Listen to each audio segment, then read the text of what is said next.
New Thought Media Network. We are a global broadcast network of positive music, media, and entertainment, inspiring humanity's evolution along the journey of enlightenment and creating a world of love, peace, empowerment, and prosperity for all. New Thought Media Network. Positively inspiring.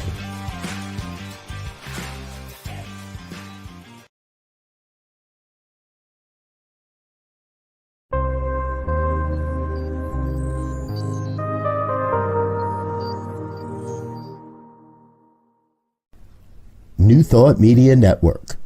We are a global broadcast network of positive music, media, and entertainment, inspiring humanity's evolution along the journey of enlightenment and creating a world of love, peace, empowerment, and prosperity for all. New Thought Media Network.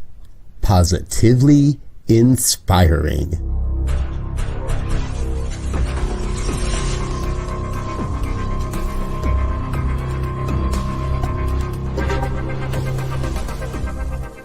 Live from a secure concrete bunker somewhere in Ohio, New Thought Media Network presents Pastor Michael Mangus with Friday's Fireside Chat, spiritual conversation for today. Here he is from the secret radio room, surrounded by thousands of watts, Pastor Michael Mangus.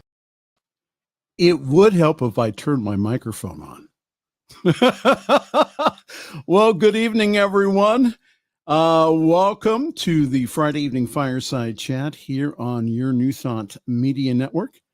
I am the Reverend Michael Mangus, and I am broadcasting this evening via recording. And we are taping, using an old term that both Jeff and I understand. We are recording from the top secret, highly secured concrete bunker, surrounded by thousands, and I mean thousands of watts, somewhere in Akron, Ohio, that is so top secret that even Reverend Jeff Radcliffe doesn't know where it's at. And the person I keep the address secret from is that Robert Brzezinski guy. Yeah. The Reverend Dr. Robert Brzezinski, my boss here at the New Thought Media Network. Well, good evening, everyone. Good to see everyone. Again, this is recorded, but still go ahead and put your comments in the chat. We do have a wonderful show for you this evening. Please feel free to put your comments in the chat and also send me an email during the week. pastormichaelmangus@gmail.com, pastormichaelmangus@gmail.com. And I do read those. So please send me your comments, your questions, your suggestions. And I wish you could send money that way. Just send it to the New Thought Media Network, okay? Well, the purpose of our Fireside Chat every single week is for us to get real about contemporary issues from a New Thought spiritual perspective. And as I keep saying over and over again, I want us all to have a new thought about what is going on around us, not only here in the United States, but also globally. And that you do not have to agree with me. All right? So the reason I bring it up and the reason we take a look at the news is because I don't want us to be afraid of it, is that there are things that we can do as spiritually awake and aware people that will support the transformation of the planet. We are here at this time, I believe, in this incarnation, to help bring the planet to light, or we wouldn't be here. All right. So our special guest this week, making his triumphal return to the airwaves, all the way from the great state of Tennessee, we welcome back Divine Science Minister, the Reverend Jeff Radcliffe. Jeff always has a comment or two on the news. and how we can respond spiritually. So Reverend Jeff Ratcliffe will be our special guest here at the bottom of the hour. And now, the news. It's interesting this week. President Joe Biden made his first extensive remarks on the wave of unrest at colleges on Thursday, drawing a line between what he calls peaceful and violent protest, while reiterating his support for Israel and dismissing the calls for the National Guard to intervene. He emphasized that both groups have the right to free speech, but also said that the United States was a civil society where order must prevail. When asked if the protests have forced him to reconsider America's policies toward the Mideast, President Biden said no. Nationwide, more than 2,000 people have been arrested on college and university campuses since April 18th. Protest in solidarity with Palestinians under Israeli siege in Gaza have also spread to campuses in Europe, Asia, and the Mideast. And as I said last week, there is a huge difference between the Palestinian people and also the Jewish people, and the governmental political policies of the Israeli government versus the Hamas terrorist. So when this conflict becomes personal, and there are anti-Semitic attacks towards Jewish people, of which Jews, many of them, are opposed to the continuing conflict in Gaza, and also anti-Islamic threats made towards Muslims, then a line has to be drawn here. You know, it's one thing to protest peacefully or to cause violence and destruction of property. Well, thank you, President Biden, for not calling out the National Guard. Remember what happened at Kent State University 54 years ago as of tomorrow? 4 KSU students were killed and 9 were injured on May 4th, 1970, when Governor Rhodes went ahead and gave the Ohio National Guard the freedom to shoot at students who were peacefully protesting the Vietnam War. So I encourage peaceful protests, and also for us all to pray for peace. In other news here, there he is, Keith Davison, a key witness who negotiated the Stormy Daniels and Karen McDougal hush money agreements, was on the stand on Thursday in former President Donald Trump's hush money criminal trial. The defense tried to poke holes in Davison's character by questioning his involvement in other celebrity cases. Davison admitted that he told former Trump attorney Michael Cohen that if Trump lost the 2016 election, that Daniels would lose her leverage against him.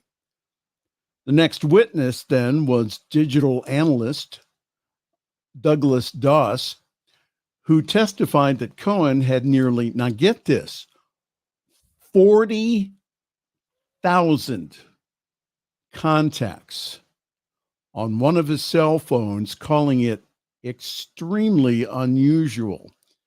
Doss could potentially share other things that he found on Cohen's phone when the testimony resumes today. All right, this is going to be a very interesting election year here coming up. And number 45 on trial, there he is.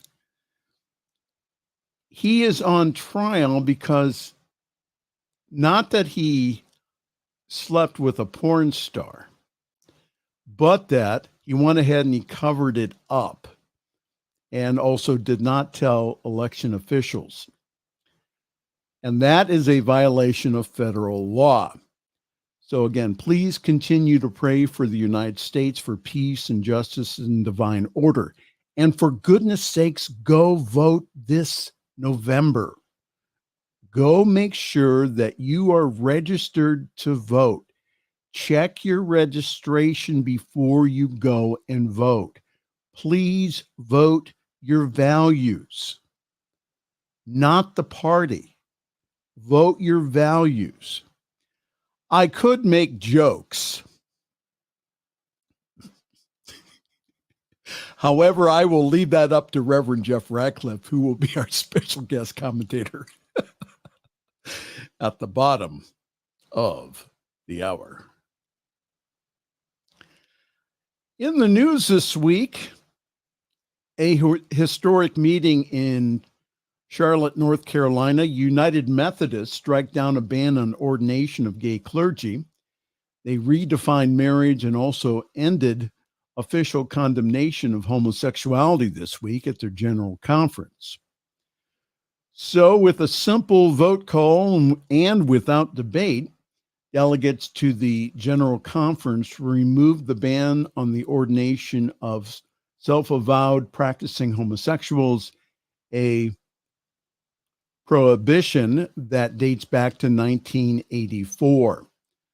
So with a simple vote call and without debate, delegates to the general conference removed the ban on ordination. And with that vote, the worldwide denomination of some 11 million members joined the majority of liberal Protestant denominations, such as the Episcopal Church, the Presbyterian Church USA, the Evangelical Lutheran Church in America, and also the United Church of Christ, all of which ordain LGBTQ clergy. The United Methodists also adopted a revised definition of marriage on Thursday and deleted from the rule book a condemnation of homosexuality that has riveted the denomination for 52 years.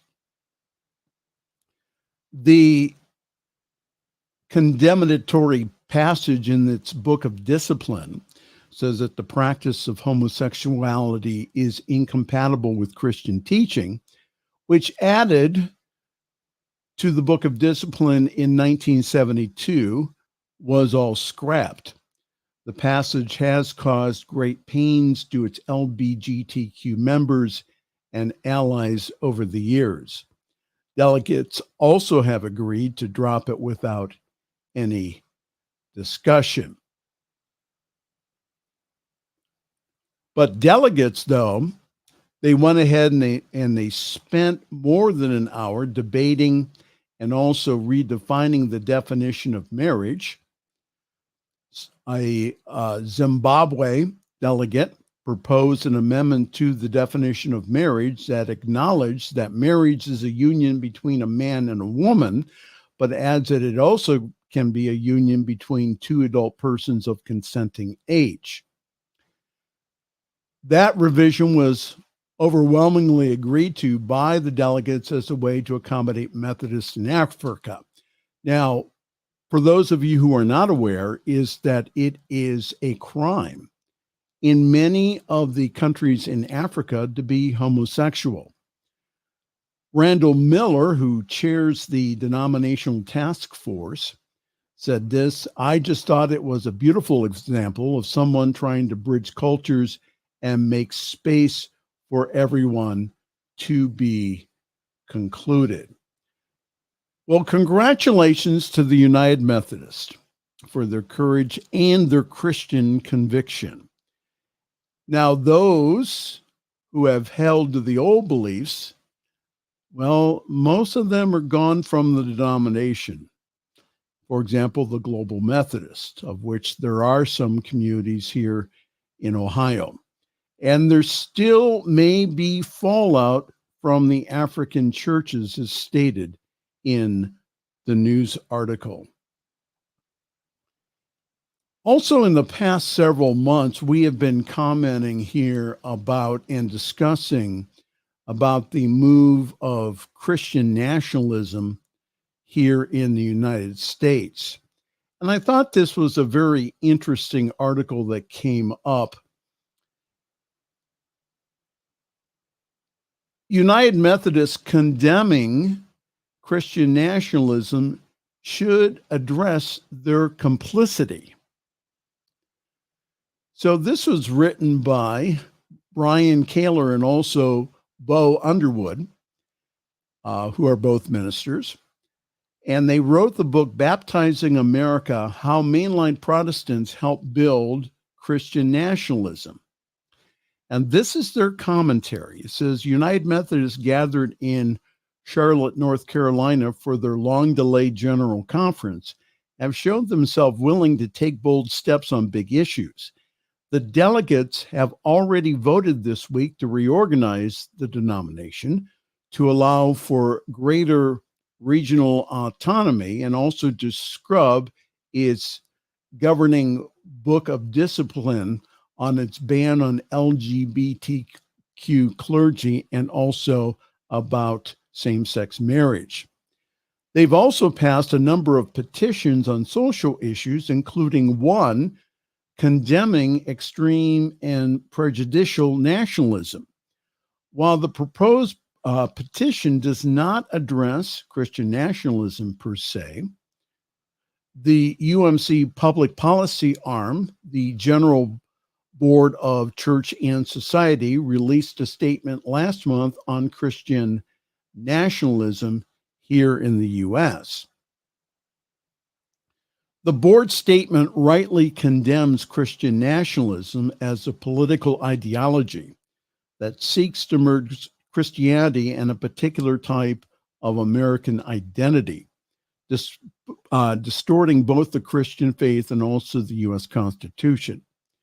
It also lifts up the importance of the separation of church and state as outlined by the U.S. Constitution, and also encourages United Methodists to advocate against ideology.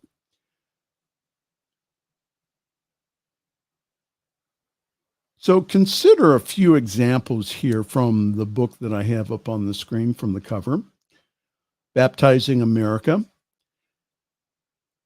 What happened, though, in the early 60s is that, and also before then, is that Methodist ministers were very key in trying to legislate prayer in the schools by having all of the students recite a prayer every single morning before they started classes. Also, the authors questioned the use of a chaplain in the United States House and Senate, of which over 27% of them have been Methodist ministers. So from the article, James Madison, who was a key crafter of the U.S. Constitution, argued that such chaplains were a palpable violation of equal rights and went against the principle of church and state separation.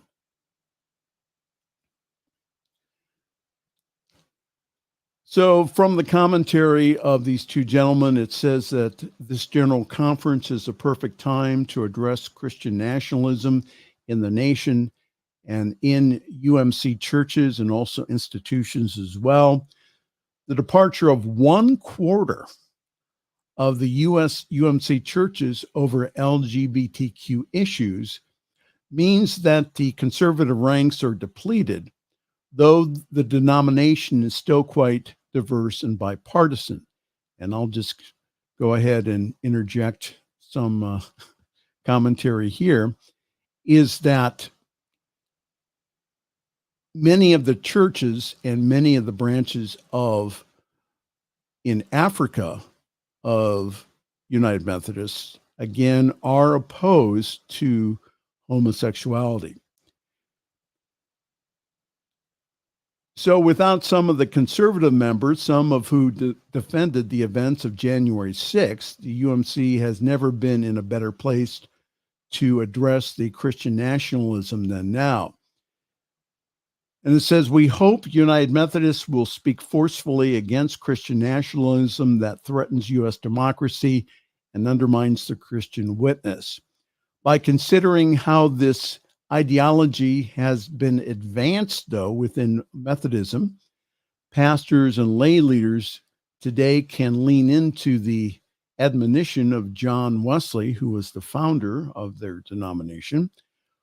We are always open to instruction, willing to be wiser every day than we were before, and to change whatever we can change for the better. I did pretty good on the news here. 21 minutes. Now, I do have stories that I did not get into that maybe if we have time with the Reverend Jeff Radcliffe. I have another article about inside the Christian TV show rallying Trump superfans with apocalyptic warnings. And also a story about an emotional support alligator who is lost.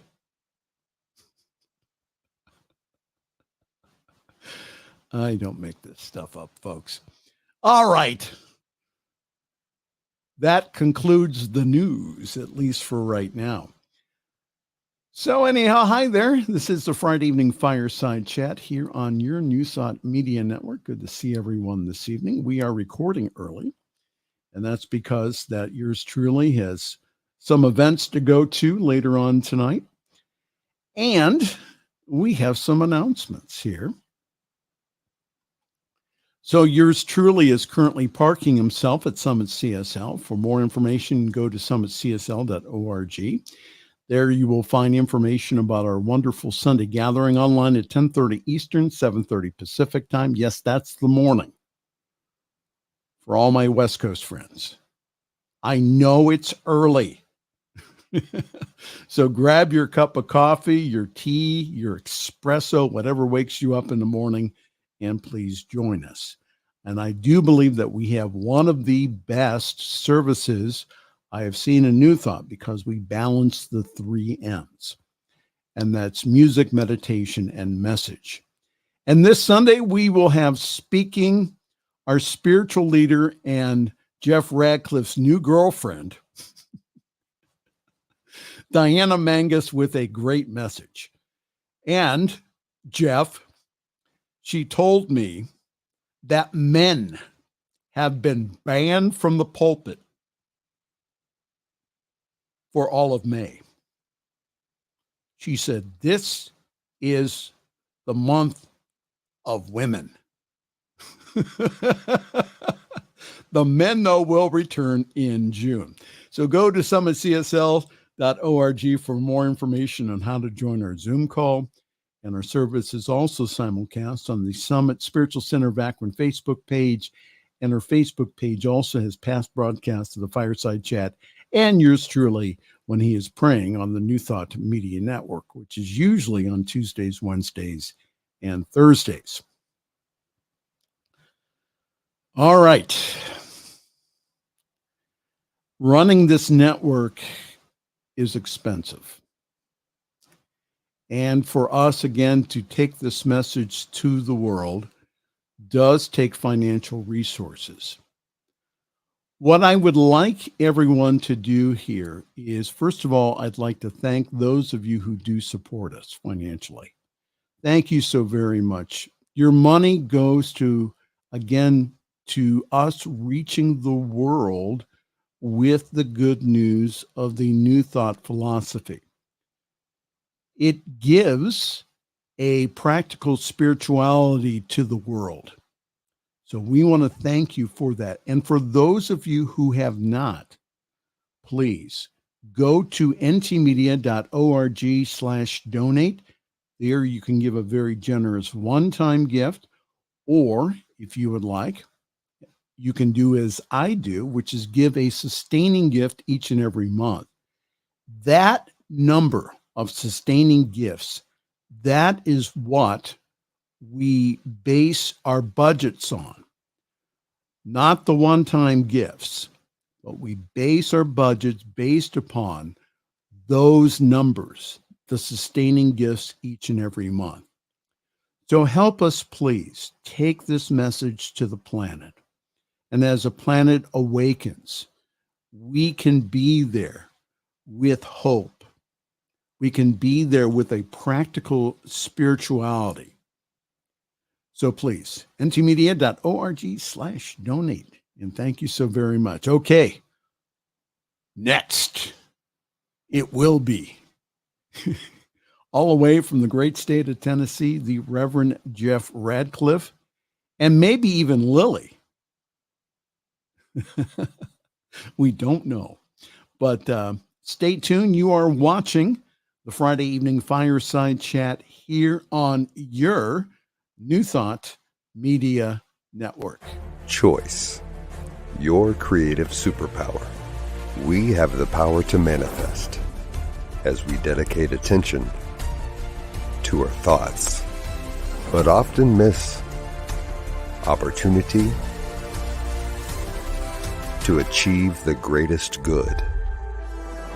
Your superpower is waiting to be unleashed to unlock a fuller, more rewarding world for all. Join us every Thursday at noon Mountain Time for Choice, your creative superpower with Zoe DeMuro.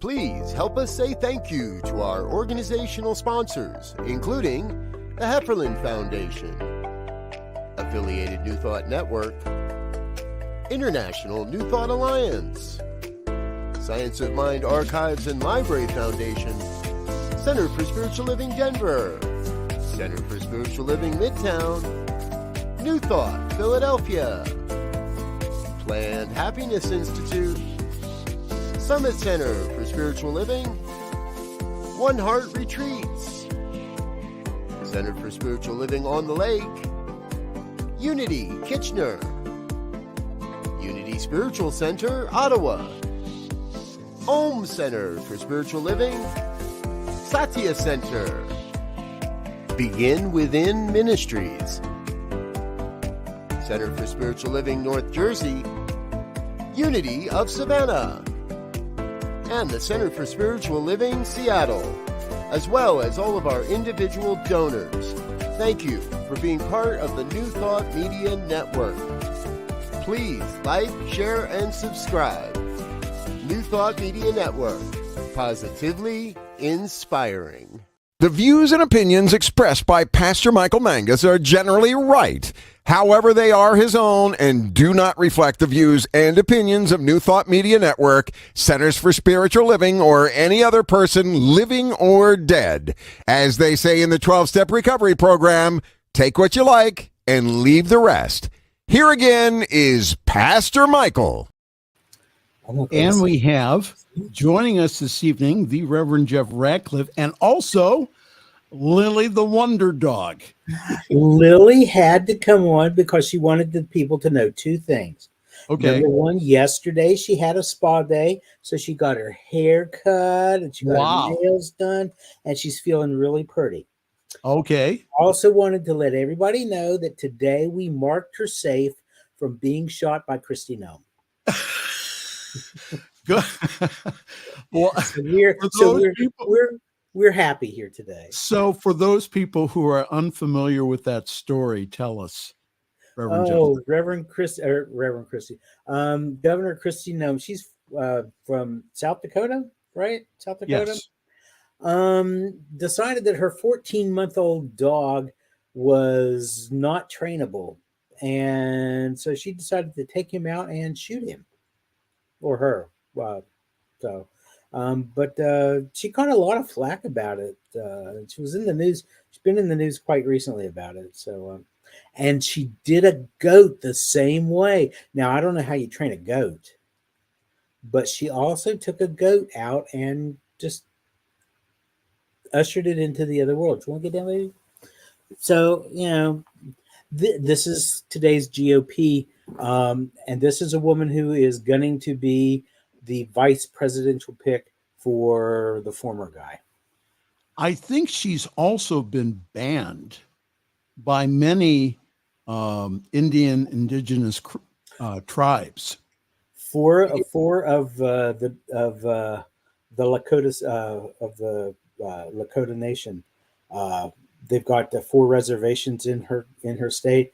She's not allowed on any of them because they are sovereign. They are sovereign countries of their own, basically. And if she goes in, she could be arrested. Mm-hmm. Even in her own state.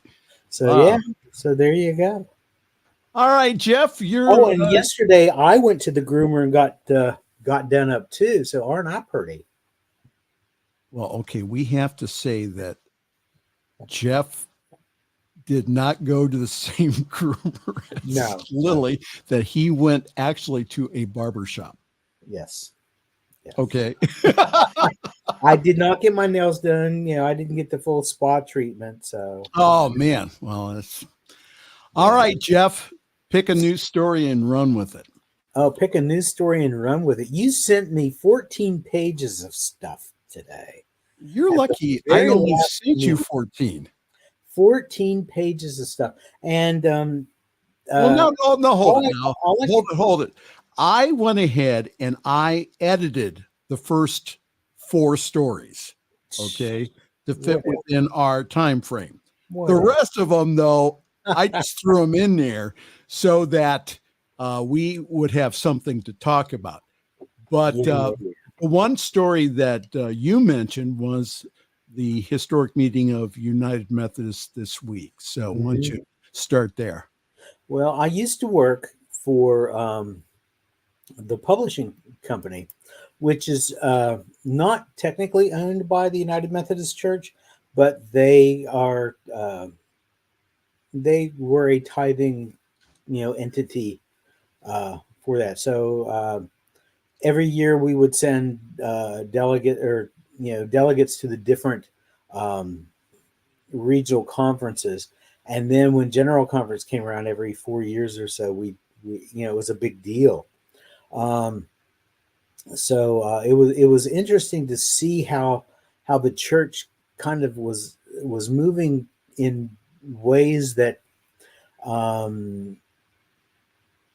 showed the grace and love of God toward all of creation, all of humanity, while at the same time there were factions in the church in other parts of the world who were moving away from that because of their more conservative points of view. I'm talking especially in this country. Yeah, but I'm also talking about the church is exploding in Africa. Yes. It's exploding in Latin America. Both regions of the world there are very conservative when it comes to matters of sexuality, and the LGBTQ population are not well received there. No. And as the church continued to grow there and gain power there, they kind of influenced the church in the United States. And before you know it, there was a schism going on with the United Methodist Church wanting to remain intact, to not sanction so much as to just not discipline openly LGBTQ ministers. The Book of Discipline says that the homosexuality is incompatible with Christian teaching. The Book of Discipline is a living document, like the United States Constitution should be. And that's a whole other issue we can get into. But it's a living document, and it changes with the social mores of the country. Yes. And the country is becoming more liberal toward certain members of society, including the LGBTQ. And so they wanted the Book of Discipline to reflect that. And there were other people who were like, what you're doing is not right. And so they decided that they wanted to split off. So the United Methodist Church is going to remain the Methodist Church. I think they're dropping United. I'm not real sure about that. But the more conservative branch that are breaking away, that want to remain Methodists, are calling themselves the Global Methodist Church. Yes. So, and the Global Methodists are the ones who are embracing the churches in Africa, in Central and South America, even in Asia. Methodism is growing in the world. Unfortunately, in this country, it's kind of shrinking because of the split. But the United Methodist Church is granting grace and dignity to those who want to leave. And it's like, okay, no harm, no foul. They have certain stipulations that they have to adhere to, but they're letting them go and do their thing. And so that's a good thing. And interestingly enough, most of the churches, a lot of the churches in Tennessee who are leaving to go to the Global Methodist, they're in East Tennessee. Here in Middle Tennessee, where I am, and in West Tennessee, which is Memphis and that big area out there, the churches are not leaving in that great a number. So there are still going to be several United Methodist churches here. I could give you a couple of really good ones in Nashville that are very accepting. I can name you a couple of here closer to where I live near Clarksville. But basically, that's the state of things right now. Yeah, and our theology beer camp, which I like going to, where I get to hobnob with the more progressive theologians. That's going to be held outside of Denver at a United Methodist Church. So there's going to be a lot of drinking and a lot of talk about theology, which I think go together. Is that correct, Reverend Jeff? Well, yeah. I mean, after all, Jesus turned water into wine at a wedding. I mean, and that's theological. Paul told Timothy to drink a little wine for his health, for his stomach's sake. Who am I to go against the Bible, right? Yeah. But when it comes to the split in the United Methodist Church, I just finished reading a book by a lady named Hazel Dean. It's more of a biographical thing.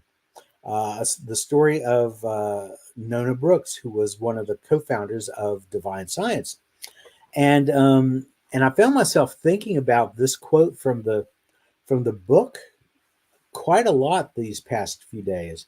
In the book, she talks about how Nona was saying that we had to love everybody because everybody is a physical emanation of God.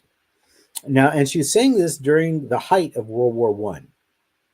At this point in the book, one of her congregants came up to her and said, "You can't mean that, because that would mean we have to love the Germans, who are, the bad guys in World War I."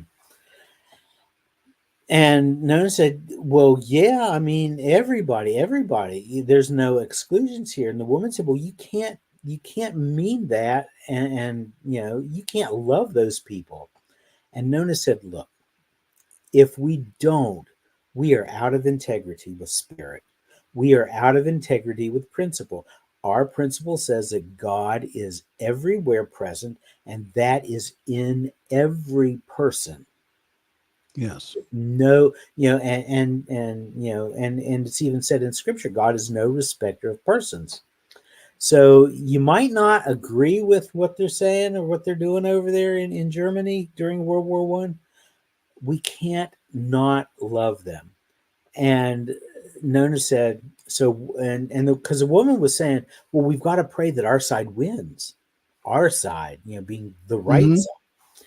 And Nona said, no, that takes us out of principle. Well, the best thing to do is for us to pray that right will prevail. And everything in God, everything in spirit is right. We may not always see it from our limited human perspective, but when you step back and take a look at the bigger picture, it's all in divine order. Absolutely. And so I got to thinking about that when it came to the United Methodist Church story.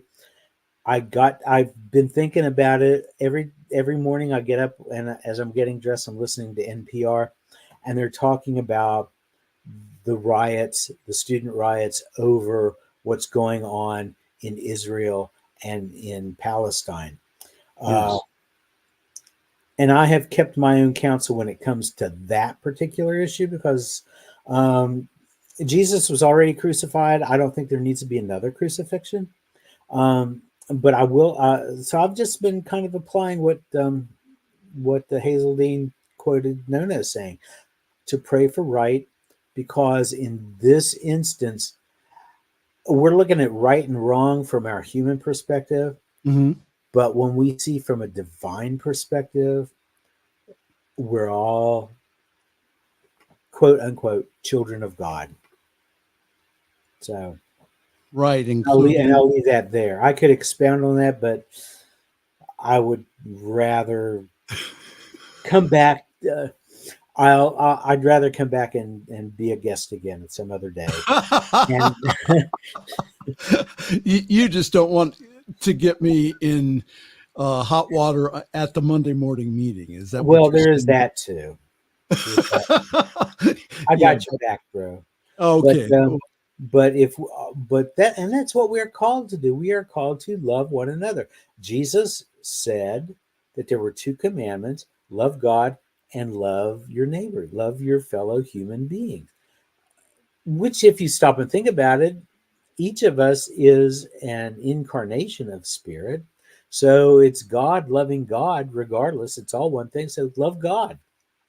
So explain here there are 6 verses in the Old and New Testament about homosexuality. And there are well over 100 verses about taking care of the poor, taking care of the widow, and also their families. So talk to us about the biblical argument for and against homosexuality so that we can understand it a little better.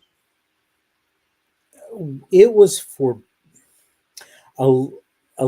they say that history is written by the victor. And back in the BC days, the BCE days, before the Common Era, when Israel went to war against other countries, what they were doing was when they would vanquish a foe, they would rape the women, cart them off into slavery. A lot of times they would also sexually abuse the men. It was not a sexual thing, it was a power thing. And that's what rape is in general. Even today, it's not a sexual thing where these guys are going after women or whatnot. It's a power thing. Yes. To say, I've got it over you. And that, that's where all this came from. And then you had certain religions that were not part of what was developing into Judaism. This was before Judaism completely, totally formed and came about. But you had these other religions that the children of Israel were encountering, Yes. and they were worshiping their gods with temple prostitutes, both male and female. And that's what especially in when you are reading Paul, if you're in the New Testament and you're reading Paul, and he talks about abusers of themselves with mankind, and things of this nature. He's actually referring to these temple prostitutes, and not homosexuals as an orientation, as a lifestyle or what have you. That's what he's speaking out against. Number one, you're worshiping a false god, and number two, you're doing it with another man or another woman, whichever the case may be. Mm-hmm. And he talked down on that. Mm-hmm. Well, when King James decided that he wanted to reinterpret the Bible and put it out there for the masses, they took some of the Greek words, and evidently their scholarship was really very poor because they mistranslated some of these words. And that's where all this took off. So didn't King James, though, didn't he have several male lovers? He did. As a matter of fact, during some research that I've done on him, the court, behind his back, of course, they did not ever say this to his face, but a lot of them called him Queen James because of his propensity to play in a more feminine role with these same-sex relationships that he was having. So yeah, and the thing is, the word homosexual did not even enter the English lexicon, and particularly in the Bible, to like what it was in the 1800s, like 1840, I think. It was in the 1800s. Yes. Before it became a thing. Until then, and this is my opinion, and I imagine that a lot of scholars would probably back me up on this. Guys were doing what guys will do, and just not talking about it. Mm-hmm.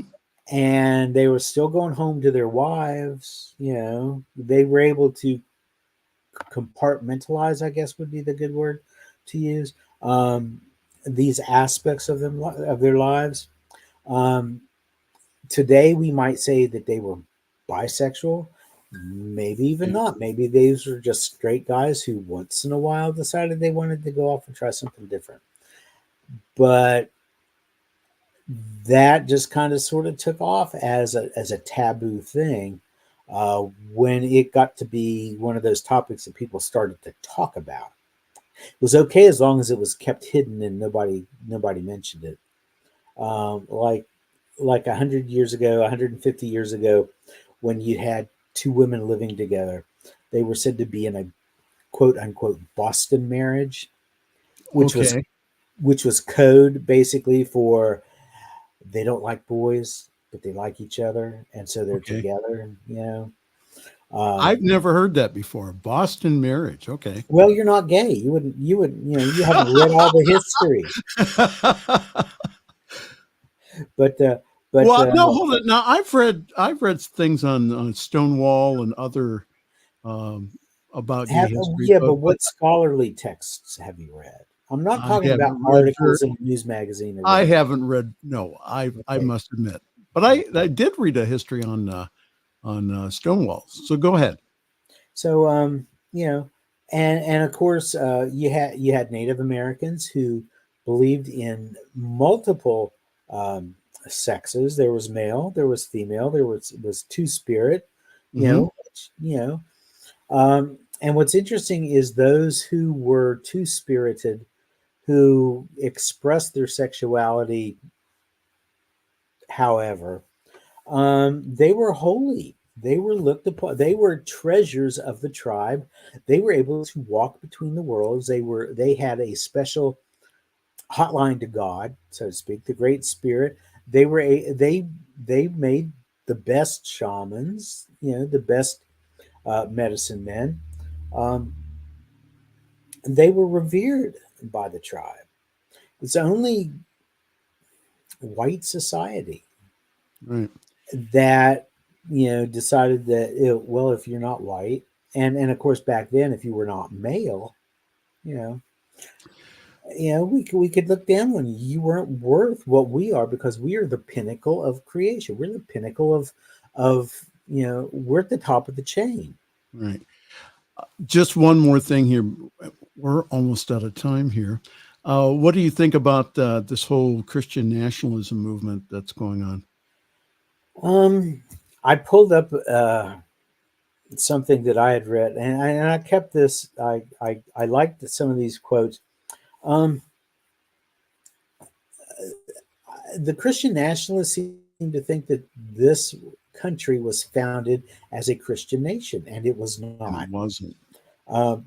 The majority of the founding fathers were deists. They were not Christians. Yes. There in the late 1700s, Masons, but was don't right. Yeah. Well, in the Treaty of Tripoli, back in the late 1700s, it was written by a man named Joel Barlow, who was an ardent, very ardent Jeffersonian Republican. And what was said in this treaty is, and this is a direct quote from the treaty: the government of the United States of America is not in any sense founded on the Christian religion. This was signed off on by President John Adams back in it was signed in Tripoli. The initial treaty was signed in Tripoli in November of 1796. Then again in Algiers as a third party witness in January of 1797, was ratified unanimously by the United States Senate without debate in June of 1797, and it took effect June 7th, because in June of 97 on 1797, June 10th, 3 days later, President John Adams signed off on the treaty.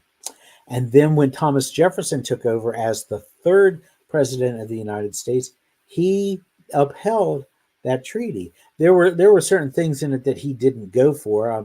There were some reparations to the Muslim community back then, but it had a whole thing to do with piracy and the shipping and goods and services being traveled back and forth, and there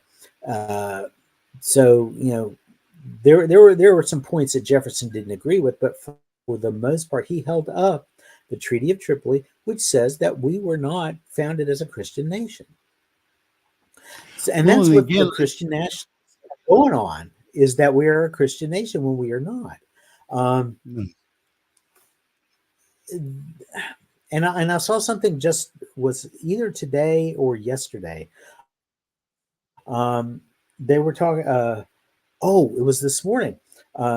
President Biden had said something about places like Japan and China, and there was another country, and I can't remember who right offhand, that he said that they were xenophobic because they did not open their borders to everybody. They had very stringent requirements to become a citizen of that country. Japan, for instance, been around for millennia. They are a homogenous group of people. They have always been Japanese. That is their ethnicity. They have been that from the beginning. Therefore, it's understandable that they would want to keep their society as pure as they can, to keep their customs and their belief systems as Japanese as they can. The United States, however, was formed as a melting pot. That's what that lady, that statue in New Harbor is all about. Give me your huddled, you're tired, you're poor. Those huddled masses yearning to breathe free. And it does not state they have to come from England. They have to come from Ireland. They have to come from France. They come from everywhere. We are a melting pot. We, as a country, do not have an American culture. We have never had a strictly American culture because we have citizens from everywhere, every corner of the globe. So when you get these Christian nationalists in here trying to push this thing, they're not taking into effect that you've got people coming from Asia or Africa or South America who have different beliefs, who have different practices, who have different foods, and you know, they're not taking any of that into effect. Christian nationalism is a farce. It's right, because there's nothing Christian about it. It's just racist. Absolutely. Right. Absolutely. Yeah. Love God and love your fellow man. We'll have that with Christian nationalism because we've got those people over there who are different colors. They're different religions. They speak different languages. They're different from us. Therefore, they must be bad. And that's not right. That's not what Christianity is all about. Yeah. So again, that this is the reason that people came to this country was not only because of economic conditions, but it was because of religious persecution. So what are we going to do here in this country if Christian nationalism takes over? And again, it's their right. It's their narrow view of Christianity. It's not, again, a more broader view that a lot more individuals, and may I say also that people who go ahead and they name those 6 verses without taking them in context with the historical values and also with what we know now is again, that has been taught. The history around that has been taught in seminaries for decades. So that, and they'll say, well, no, that's not the word of God. No, well, the word of God's been altered. So guess what? We're out of time. We're out of time. You got to come back more. I got the news done in 20 minutes and then you spent 10 minutes, with, everything else. And so you're still cutting me short, bro. You need I know. You need I'm going to pout. Shorten the news to maybe 15 minutes. Okay. Well, we will take that to the editorial staff again. That it'll never happen. It's fine. All right. Thank you for asking me to come back and see you again. I apologize. It's been so long. It's taken a while to had emergency gallbladder surgery, had that sucker ripped right out of there. If you ever have the opportunity to make a choice, do not choose gallbladder issues because that stuff hurts. I've had that done. That's not fun. Yeah. So Jeff Radcliffe, we got to go, or I'm going to get yelled at more. Don't mind him. No. Yeah. Okay. Thank you, Jeff. Really appreciate you. Make sure you stay on here and afterwards, and we'll talk again. Thank you. All right. Time for us to go here. Again, thank you so very much for joining us. Join us again next week here on the ever exciting and highly popular New Thought Media Network and our Friday evening fireside chat.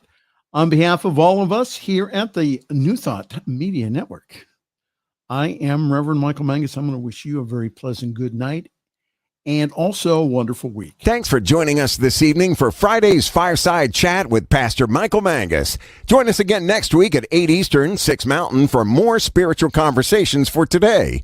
For more information and replays of past shows, please visit the New Thought Radio and Media Network's Facebook page. Until next week, may God bless you richly and abundantly.